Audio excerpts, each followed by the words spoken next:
நீங்கள் வந்து ஒரு நல்ல பொசிஷனில் இருந்தீங்கன்னா அந்த பொசிஷன்லேருந்து இறக்கி உங்களோட பதவியை வேறொருத்தங்க பிடுங்கிறதுக்காக காத்துக்கிட்டு இருப்பாங்க. பதவியை தக்க வச்சுக்கிறதுக்கு வழிபாடு பண்ணுங்க, இறை வழிபாடு பண்ணுங்க, பூஜைகள், பரிகாரங்கள், யாகங்கள், வேள்விகள்லாம் பண்ணுங்க. நல்ல வழிகாட்டுதல் இருக்கணும். குரு வந்து மறையும் போது உங்களுக்கு வந்து என்னன்னா கட்சி தலைமையிடம் கூட உங்களுக்கு சப்போர்ட் பண்ணாது.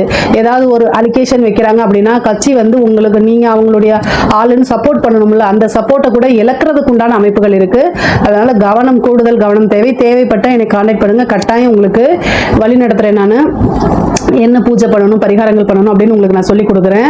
பொதுவாகவே வந்து பார்த்தீங்கன்னா இந்த தனுசு ராசிக்காரங்களுக்கு வந்து கலைத்துறை சம்மந்தப்பட்டவங்களுக்கு ரொம்ப ரொம்ப அருமையாக இருக்கு. பல விஷயங்களை சாதிக்கக்கூடியதும், நெகட்டிவோ பாசிட்டிவோ நீங்கள் ஒரு பப்ளிக் ஃபிகர் ஆயிருவீங்க. மிகப்பெரிய லெவலில் பொதுமக்களிடையே ஆதரவு உங்களுக்கு கிடைச்சி போகும்.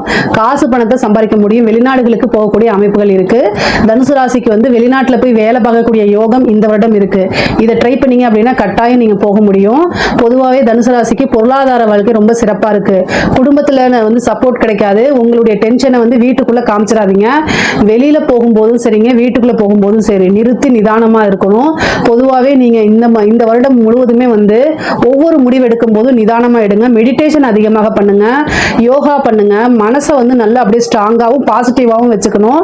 அதாவது நிதானம் அப்படிங்கக்கூடிய ஒரு விஷயத்தை கடைபிடிச்சிங்க அப்படின்னா இந்த 2026ல அத்தனை விஷயத்தையும் நீங்க சாதிக்க முடியும். இதுல ஏதாவது சந்தேகங்கள் இருக்கு அப்படின்னா கமெண்ட்ஸ்ல கேளுங்க, கட்டாயம் நான் ஆன்சர் பண்றேன்.